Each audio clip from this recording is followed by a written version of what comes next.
it works. Thank you very much. Well, my first intention was to run on this scene and shout, developers, contributors, but I'm not sweaty enough for this. So, my presentation is titled Hard Rock in Kazoo, and I just made a special t-shirt for the event. And my name is Mikhail, or Michael, whatever you feel comfortable, and I am founder and CEO of SIPLABS. We are based in Russia. I'm Russian, and I work in telecom industry since a long time ago, and I consider myself an open source evangelist, and not just hippie way of everything being free, but as a method of delivering software and providing community engagement to the software development.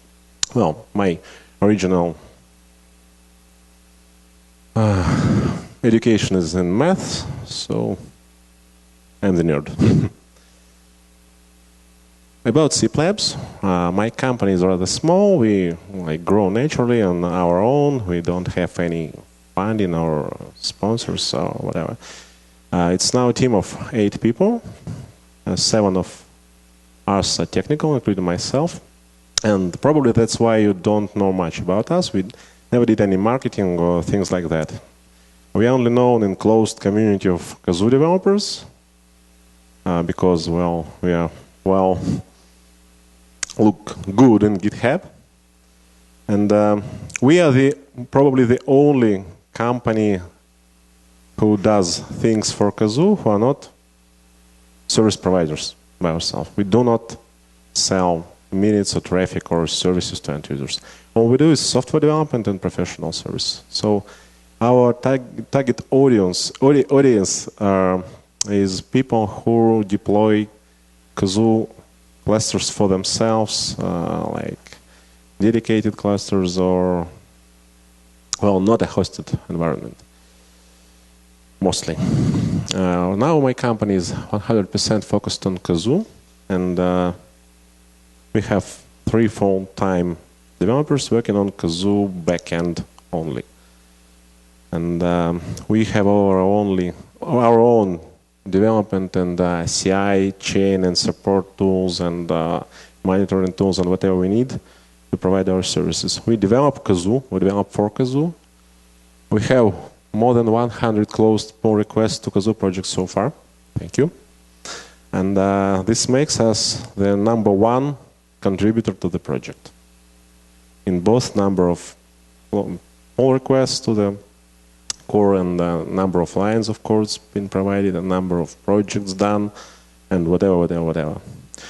We develop applications, modules, APIs, scripts, UIs, integrations, whatever is related. So in previous presentations, a lot of little boxes around Kazoo were presented by various people. So we do all these kinds of integrations. And we are good, and we give a thing about it. Some of our customers, and thank them for being with us. Some of them are here. Thank you, guys. And last year, my presentation was titled playing Kazoo Dudka style, and I was here first time. And now it's a free switch and rock and roll. We do a lot of stuff. Projects we've done recently. I just read in some to give some examples. Well, contact lists API and address books. A lot of people requested this. So now you can create contact lists in Kazoo and put their information, vCard-like information. So you can have as many contact lists as you want in the system and use them whatever you like looking up, calling names by their numbers, or having a real contact list there, or keeping their corporate address book data, or whatever. So they are pretty universal and really high performant. And there are call flow modules for checking if the user is calling from, say, San Francisco and routing to San Francisco branch without pivot programming or development. The second one is advanced security solution for Kazoo. And yesterday, Daniel from Camelio told a lot about Camelio security features. And this one brings these features to Kazoo exactly. So this is an application for Kazoo that makes you feel way more secure by safeguarding your devices and accounts, both in terms of IP address ranges, access lists, rate limits, and the API is really universal. And coming soon, in like a couple of weeks, I suppose, temporary bans. So if, for example, some person is wrong with the SIP password, is trying to register and register and register, and it can be like banned for a couple of hours, just to protect, and maybe generate a webhook event to notify the support team about somebody trying to get through the security. So it's universal. It can be used with APIs, with provisioner, with SIP traffic, with whatever.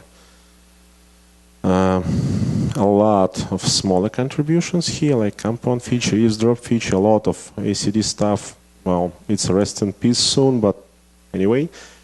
Call priorities, new strategies for ring groups, support for Office documents and images for faxing, so no need to convert to PDF or TIFF. You just fire the Word document and it gets rendered server side and sent via fax. Temporary greetings for voicemails, outbound flags for entire accounts to make choosing carriers way easier than it was before. New TTS engine, it's Russia specific, but whatever. Translation of Monster UI to Russian, one of our first contributions this year. Call waiting feature on the server side, not just on a device.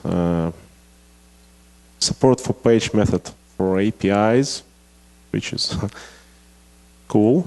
High definition call recording feature, so it was not working correctly previously. System-wide dial plans for users who travel a lot and need dial plan changes. A lot of fixes to Kanemi, a lot of fixes to ACD. Anyway, 100 pull requests during last year.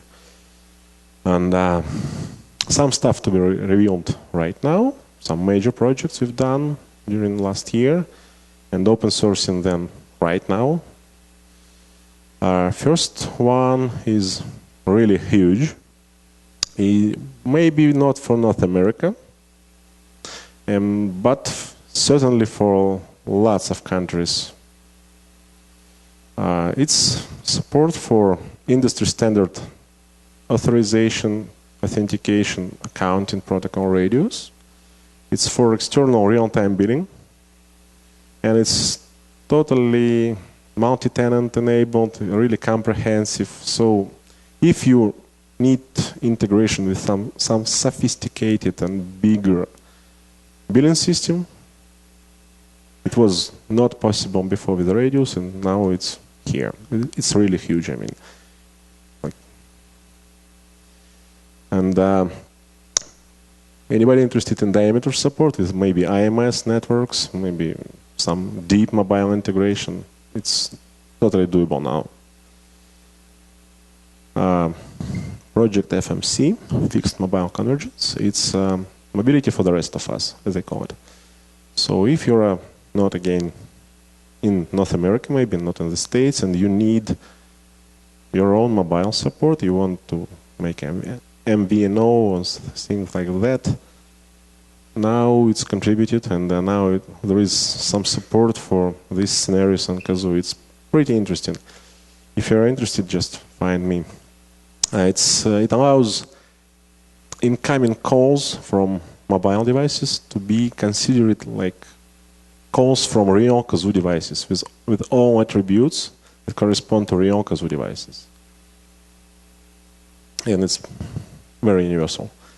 And this one, Project Anenki, is to inspire developers to create more features for Kazoo. It's a call scheduler. And the first original request we made this application was like, I want my voicemail box to call me at 8 a.m. and read me all voicemails I have in my inbox. Just wake me up and read me all voicemails. Well, it can be used for many things. It can redial several times in case you just can't catch the call right now. So it's for scheduled callbacks. And a lot of interesting end-user features can be utilized by this API.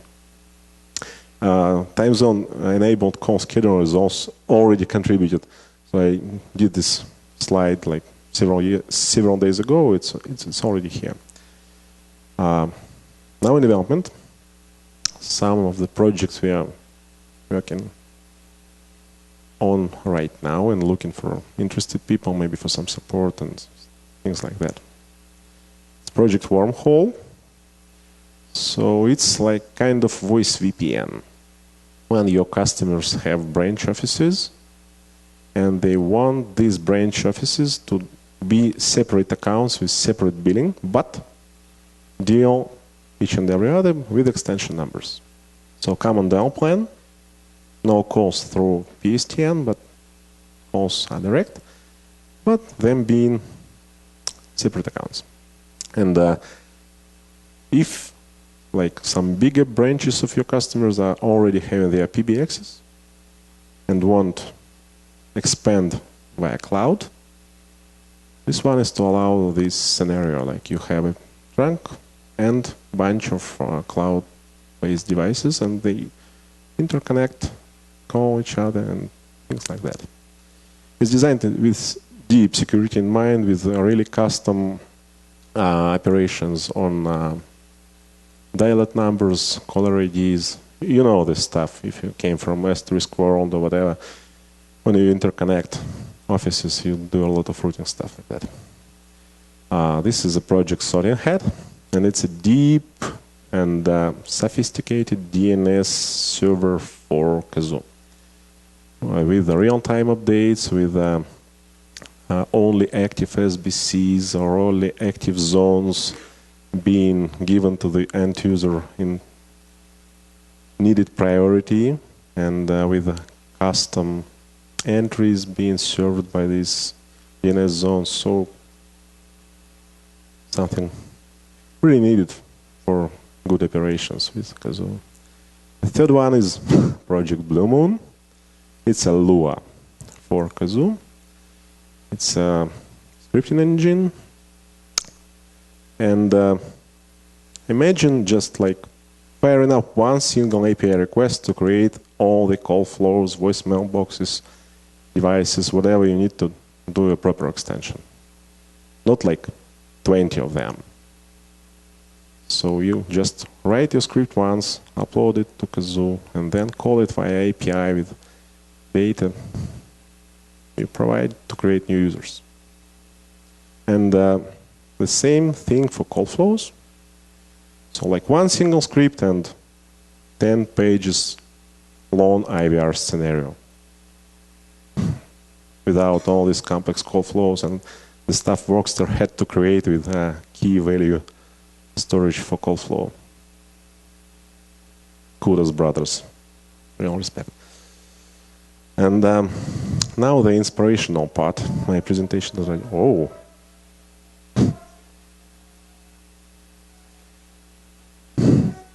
So, 3 models of working with open source products, maybe 3 strategies.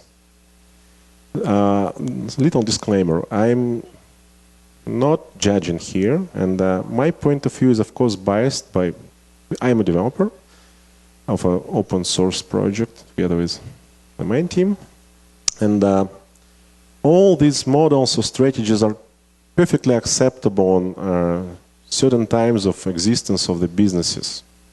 But I don't think that ones I marked as bad are good long term. That's the only thing I meant. So, strategy number 1, is I'd rather wait. So I use open source software, and well, I want new features passively. So I'm not paying anybody, not spending any money. Aha, I'll just wait. This leads us to Clone Wars. About, like, by Clone Wars I mean everybody using the very same set of features and selling the same thing. It was mentioned that previously it took like 6 months to clone a new feature. And so markets like delay for clones is about 6 months. Now with hosted platforms and offerings from 2600 Hz and things like that, next morning you go down the street and, psst, dude, come on over here. Have you heard about the new cloud PBX stuff? Wanna try? First those, month for free, and maybe wanna resell or deal, whatever. So our goal is to, our goal to survive as service providers is to be innovative every day. And from this point of view, well, this is not really bad. Method strategy number 1, it's paranoid. We are doing stuff for ourselves only. So everything's closed sourced. I had a client who insisted on making Kazoo bug fixes their IP. I mean, never releasing bug fixes, which is, I think, really selfish. And this is about overprotecting IPs, about being really paranoid. For the people who do this, it leads to huge expenses when new versions arrive. Like when merging all in-house developed stuff, including bug fixes, with a new release of Kazoo, if you run dedicated clusters, well, that's a mess. And open source projects, again, die this way because open source projects are about active contributions, active contributors, and a lot of energy about them. And strategy number 3, the only I consider long-term good, is about staying on top with unique user experience features you develop, you provide to your end users, unique integrations, unique possibilities, whatever. But also supporting the core features and things you've got from the community, in fact, for free. And give things back. And there are a lot of great revealings of great openings of source code, like 2600 Hz does every year. Like now, Monster UI call flows is free. Thank you for that, by the way. And last year, entire Monster UI code being released to the community. Well, that's really good for entire industry. Whiplash yourself to develop more and more and more and stay on top, and that's healthy competition. And open source projects long live and prosper this way only, because you all saw a lot of open source projects died without contributions, without support from the community. And open source is about business, of course. We all want and need money to live, support our families, get rich, whatever. And this is not about doing things for free. This is about raising the bar of the entire market and staying on top. And that's what we do. We develop, we support, we provide a lot of services for Kazoo operators, and we love this. And development for Kazoo is fun and an art. It takes about 6 months to train a Kazoo developer. And this is, of course, a business, and I welcome you all to do projects with us. We are compatible with this new cluster manager initiative, so there's nothing bad by running Kazoo on Cluster Manager and running custom versions, custom features developed by us or other partners like Voxtra or whoever on this environment. Thank you very much.